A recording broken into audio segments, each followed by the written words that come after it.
Hello students, how are you all? I hope you all are fine. Now we are taking chapter 8 Old Men at the Breeze. तो chapter 8 start करने जा रहे हैं हम. Chapter का नाम है old man at the breeze. तो let's start now. An old man with steel rimmed spectacles and very dusty clothes sat by the side of the road.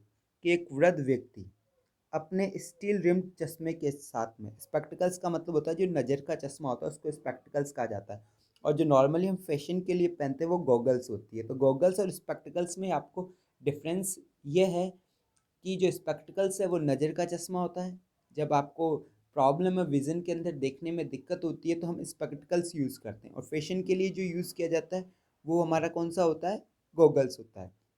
तो ये जो ओल्ड मैन है इसने स्टील रिम का स्पेक्टिकल्स पहन रखा है, स्टील का, ठीक है ना, स्टील की रिम है और स्पेक्टिकल्स है, वो चश्मा है. वेरी डस्टी क्लोथ्स, और साथ ही साथ क्या है, बहुत ही धूल भरे कपड़े पहने हुए हैं और बैठा हुआ है. Set by the side of the road, और कहाँ पे बैठा है, रोड के साइड में, रोड के किनारे पे बैठा हुआ है. There was a pontoon breeze across the river and the cart trucks men women and children were crossing it.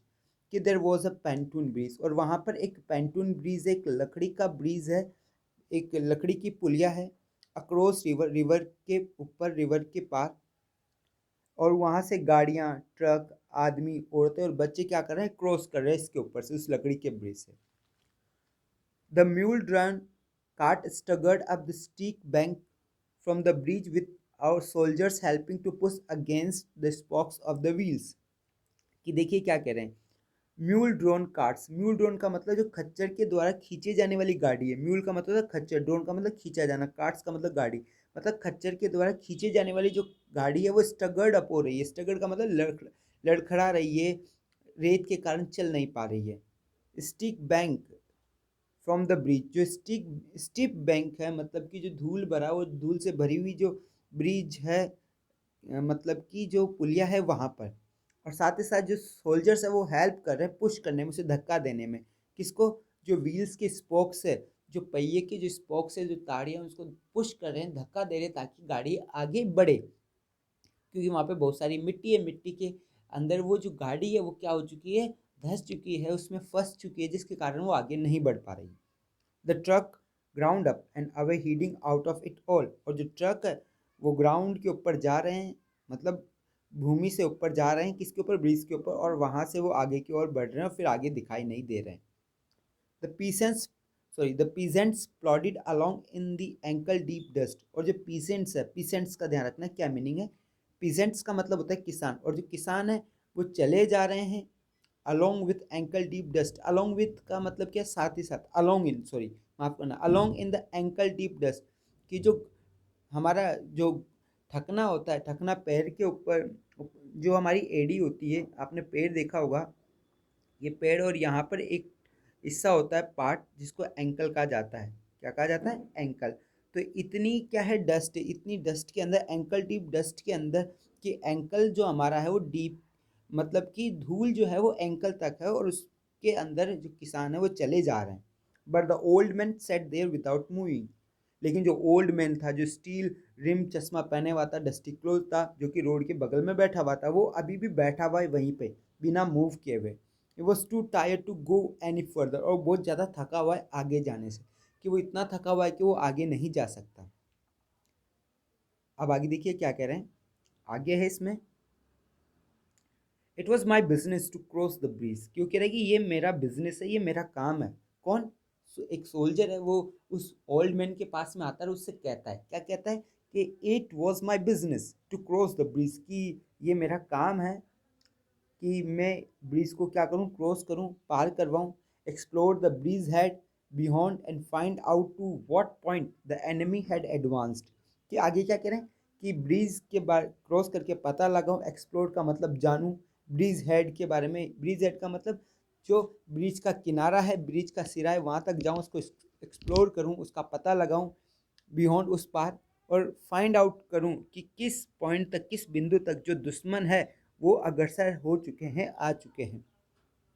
I did this and return over the bridge. मैंने ऐसा किया और वापस लौट आया. कहाँ लौट आया, ब्रिज पर लौट आया, ब्रिज के इस पार लौट आया. There were not so many carts now and very few people on foot, but the old man was still there. कि क्या है, there was not so many carts, वहाँ पे अब ज़्यादा कार्ट्स नहीं थी और बहुत कम लोग बचे थे जो पैदल जा रहे थे, बट ओल्ड मैन, लेकिन जो ओल्ड मैन था वो अभी भी वहीं पे था, अभी भी उसी जगह था। Where do you come from, I asked him, मैंने उससे पूछा कि तुम कहाँ से आए हो। जो सोल्जर है वो किसके पास आ गया, ओल्ड मैन के पास में। ओल्ड मैन के पास में आने के बाद में उससे क्या कह रहा है, देखिए, where do you come from, I asked him, मैंने उससे पूछ लिया कि अरे तुम कहाँ से आए हो, किस जगह से आए हो। तो ओल्ड मैन ने जवाब दिया, फ्रॉम सैन कार्लोस, कि मैं कहाँ से आया हूँ, सैन कार्लोस से आया हूँ। ही सेड एंड स्माइल, उसने कहा और स्माइल की। That was his native town, क्योंकि जो सैन कार्लोस है वो सैन कार्लोस क्या है, उसका नेटिव टाउन है। नेटिव टाउन उसे कहा जाता है जहाँ पे आपका जन्म हुआ हो, जहाँ पे आप पले बड़े हो, उसको नेटिव टाउन कहा जाता है। ठीक है, जहाँ जो आपका बर्थ प्लेस है, जहाँ पे आपको ब्रॉट अप किया गया है, पाला पोसा गया है, that is your native town. तो जो सैन कार्लोस है वो क्या था, उस ओल्ड मैन का नेटिव टाउन है।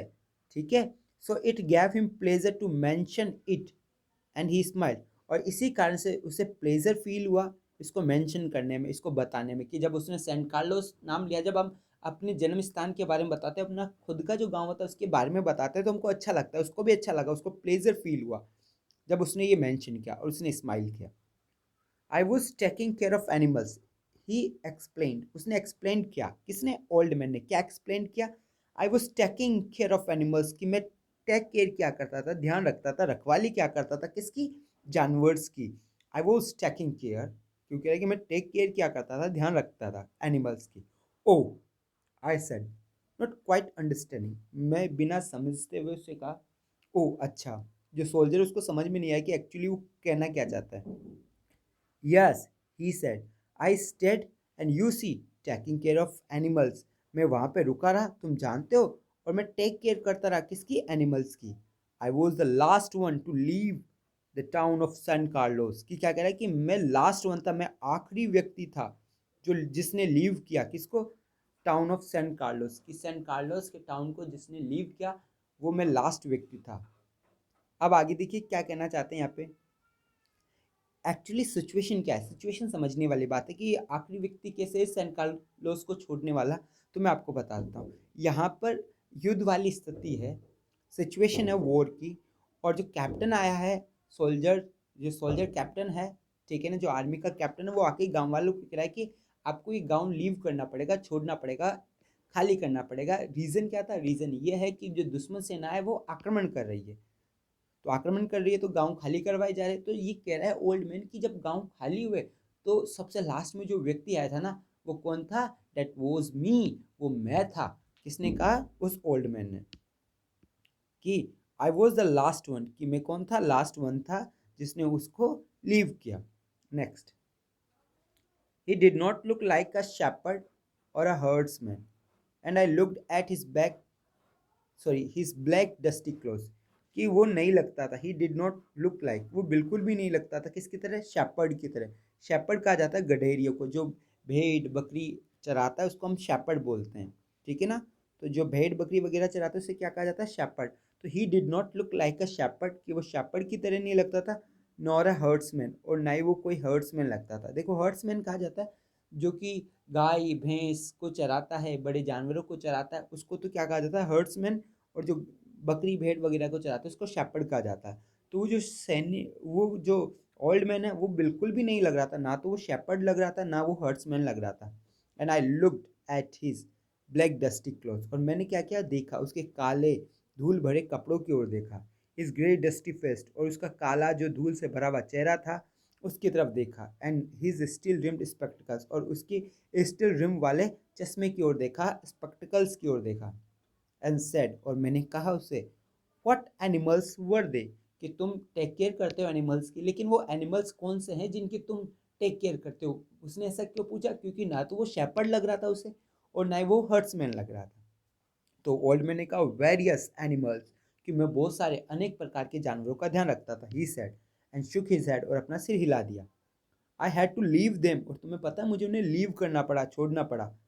फिर वापस वो कह रहा है, what animals were they, I ask, मैंने पूछा कि अरे ठीक है लेकिन वो एनिमल्स कौन से थे जिनका तुम टेक केयर करते थे।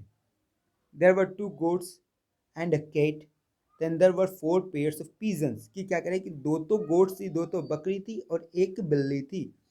और there were 4 pairs of pigeon, और वहाँ पे 4 जो पेयर है, 4 जो जोड़े हैं वो किसके हैं, पीजन के थे, कबूतर के थे। ध्यान रखना है, पूछा जा सकता है कि कौन कौन से एनिमल्स थे ओल्ड मैन के पास में, तो उसका आंसर क्या होगा, 2 गोट्स। कितनी goats, 2 goats.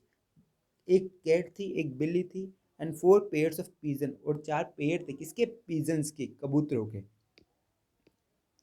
And you had to leave them, और मैंने उनसे पूछा और तुम्हें उन्हें लीव करना पड़ा, तुम्हें छोड़ना पड़ा उन्हें, आई आस्क्ड, मैंने उनसे पूछा। अब आगे देखते हैं क्या कह रहे हैं। यस, वो क्या बोलता है, हाँ, बिकॉज ऑफ आर्टिलरी, किसकी वजह से, आर्टिलरी की वजह से मुझे उन्हें लीव करना पड़ा। आर्टिलरी का क्या मीनिंग है, आर्टिलरी का मीनिंग है जो तोप होती है, जो कहने का मतलब कि जो सेना का जो सामान होता है युद्ध लड़ने के लिए, उसको आर्टिलरी कहा जाता है। तो कह रहा है कि आर्टिलरी की वजह से, तोपों की वजह से मुझे लीव करना पड़ा, क्योंकि टाउन के अंदर तोप आ चुकी थी और उसकी वजह से मुझे जाना पड़ा। The captain told me to go, और मुझे किसने कहा जाने के लिए, कैप्टन ने मुझसे कहा कि चले जाओ। बिकॉज ऑफ आर्टिलरी, किसकी वजह से, आर्टिलरी की वजह से, भाई यहाँ पे तोपे आ चुकी है और अब आपको जाना पड़ेगा, इसलिए उसने मुझसे ऐसा कहा। And you have no family, और तुम्हारा कोई फैमिली नहीं है, परिवार नहीं है, आई आस्क्ड, मैंने पूछा। Watching the far end of the bridge where a few last carts were hurrying down the slope of the blank, और मैंने पूछा उससे, वॉचिंग द फार एंड, देखते हुए, जो दूर का किनारा था ब्रिज का, दूर का जो किनारा है ब्रिज का, उसको देखते हुए मैंने उससे पूछा कि क्या तुम्हारा कोई परिवार नहीं है। दूर का किनारा जहाँ पे अब सिर्फ कुछ अंतिम गाड़ियाँ बची थी, जो जल्दी जल्दी क्या हो रही थी, उस स्लोप, उस ढलान, जो रिवर का जो किनारा है उसके ढलान से नीचे उतरते हुए जहाँ रही थी। कि जब कहने का मतलब इस वक्त मैं किस तरफ देख रहा था, उस ब्रिज की तरफ, क्योंकि मेरा काम क्या था, वहां से लोगों को निकालना, भेजना, ताकि दुश्मन सेना आ जाए तो ये लोग फंसे ना। इसलिए उस जो सैनिक था वो मदद कर रहा था सबकी, और मदद करते हुए वो किस तरफ देख रहा था, ब्रिज की ओर देख रहा था, और वहां पे अब सिर्फ कुछ ही गाड़ियां बची थी, और ये जो ओल्ड मैन है वो अभी भी वहीं पे बैठा हुआ था। नो, ही सेड, उसने कहा नहीं, ओनली एनिमल्स, मैं किसका ध्यान रखता था, एनिमल्स का। The cat of course will be all right, वो आगे क्या कह रहा है कि मुझे कैट पे पूरा विश्वास है, जो कैट है of course will be all right, वो ऑल राइट होगी, उसको कोई दिक्कत नहीं होगी, वो अपने देखभाल खुद कर लेगी, क्योंकि वो जानती है। A cat can look out for itself, क्योंकि कैट क्या कर सकती है, लुक आउट कर सकती है, अपना देखभाल कर सकती है स्वयं, खुद अपने आप की जांच कर सकती है, देखभाल कर सकती है। But I can not think what will become of others, लेकिन मैं सोच नहीं पा रहा हूँ कि दूसरों के साथ में क्या होगा, उनका क्या होगा, पिजन्स का क्या होगा, गोट का क्या होगा, मुझे उनके बारे में समझ में नहीं आ रहा। केट तो अपना ध्यान खुद रख सकती है, लेकिन दूसरों का क्या होगा। What politics have you, I asked, मैंने पूछा अरे तुम्हारी कौन सी पॉलिटिक्स है, तुम किस पॉलिटिक्स से हो, मैंने उनसे पूछा। तो ये हमने यहाँ तक ले लिया है। बाकी जो पार्ट है इसका वो हम नेक्स्ट पार्ट में लेंगे, सॉरी, जो रेस्ट पार्ट है, जो बचा हुआ पार्ट है, वो हम नेक्स्ट वीडियो के अंदर लेंगे, नेक्स्ट डे लेंगे। ओके, तो goodbye, take care yourself, और कीप इंजॉइंग द स्टडी, और स्टडी को इंजॉय करते रहें, और पूरा ध्यान अपना फोकस स्टडी पे रखें, क्योंकि यही एक माध्यम है जिसके जरिए हम अपनी स्टडी को कंटिन्यू रख सकते हैं। Okay, goodbye, take care your self.